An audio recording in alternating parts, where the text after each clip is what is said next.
Sir, ആ രാജേഷിൻ്റെ കുടുംബത്തിന് ഒരു ജോലി നൽകണം. ആ ഭാര്യയ്ക്ക് ഒരു ജോലി നൽകണം. ജീവൻ പകരം നൽകാനാവില്ല. ആ മനുഷ്യനെയും ഇനി നമുക്ക് പകരം നൽകാനാവില്ല. പക്ഷേ പ്രയാസപ്പെടുന്ന മനുഷ്യർക്ക് സഹായം എത്തിക്കുവാൻ വേണ്ടി കാണിച്ച ആ ധീരതയെ മറന്നുപോകരുത്. ഒരിക്കലും ആ ഭാര്യയും കുടുംബവും ആ നിമിഷത്തെയോ ആ മനുഷ്യനെയോ ശപിച്ചു കളയരുത്. അങ്ങനെ ഒരു ഉദ്യമത്തിനിറങ്ങി പുറപ്പെട്ട് തങ്ങളെയും തങ്ങളുടെ കുടുംബത്തിനെയും വഴിയാധാരമാക്കിയെന്ന് അവരൊരിക്കലും ഒരു വേളയും പറഞ്ഞു പോകരുത്. ആദ്യം കേരളത്തിൻ്റെ മുഖ്യമന്ത്രി സന്ദർശിച്ചപ്പോൾ ആ കുടുംബത്തിലെ ദൃശ്യങ്ങൾ അതൊന്ന് കാണാം.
കണ്ണ് നിറയുന്നുണ്ട് കേരള മുഖ്യമന്ത്രിയുടെ കണ്ണുകൾ. അത് കേരള മുഖ്യമന്ത്രിയുടെ കണ്ണായതുകൊണ്ട് മാത്രമല്ല നിറയുന്നത്. ഏത് മനുഷ്യനായിട്ടുള്ളവരും ആ സന്ദർഭങ്ങളിൽ കണ്ണ് നിറഞ്ഞു പോകും.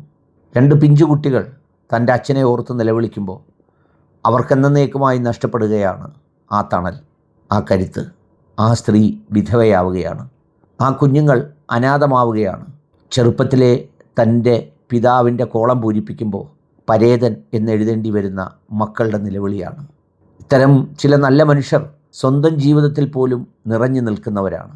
അതുകൊണ്ട് ആ നഷ്ടത്തിൻ്റെ സങ്കടം അവരുടെ മനസ്സിൽ എല്ലാ കാലം വരെയും മരണം വരെയും ഉണ്ടാവും. 10, 70, 80 വയസ്സിൽ മാതാപിതാക്കളെ നഷ്ടപ്പെടുന്നതിൻ്റെ വേദന പോലും നമുക്ക് സഹിക്കാൻ കഴിയാത്തത്രയും ഭാരമായി മനസ്സിൽ തുടരുന്നുവെങ്കിൽ ഇത്തരം വേദനയ്ക്ക് അതിനേക്കാൾ ആഴമുണ്ടാവും. കേവലം വൈകാരികതയല്ല സാർ ഇക്കാര്യത്തിൽ. അവിടം കൊണ്ട് അവസാനിപ്പിക്കരുത്. മനുഷ്യരെ രക്ഷപ്പെടുത്തുന്നതിനിടയിൽ ഏറ്റവും സാഹസമായി അത് പ്രവൃത്തി ചെയ്യുന്നതിനിടയിലാണ് അയാളുടെ ജീവൻ നഷ്ടപ്പെടുന്നത്.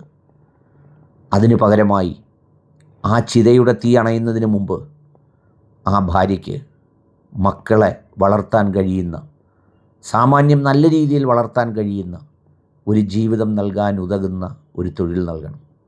അതാണ് ആ ആത്മാവിനോട് ചെയ്യാവുന്ന ഏറ്റവും വലിയ നീതി. അതിൽ നിന്നുള്ള വരുമാനം കൊണ്ട് ആ മക്കളും രാജേഷിനെ പോലെ മനുഷ്യരുടെ ജീവന് സ്നേഹം, മനുഷ്യരുടെ ജീവന് വില നൽകുന്ന, അതിനു പകരമായി സ്വന്തം ജീവിതം നൽകിയ ആ പിതാവിൻ്റെ നന്മയുടെ വഴിയിലൂടെ സഞ്ചരിക്കട്ടെ. അതുകൊണ്ട് അത്തരമൊരു വാർത്ത കേൾക്കാൻ ഒരുപാട് പേർക്കൊപ്പം ഞാനും കാത്തിരിക്കുന്നു സാർ. ബഹുമാനപ്പെട്ട മുഖ്യമന്ത്രി ആ കുടുംബത്തിന്, ആ വിധവയായ സ്ത്രീക്ക് ഒരു ജോലി നൽകണം എന്ന് വിനീതമായി അഭ്യർത്ഥിക്കുന്നു.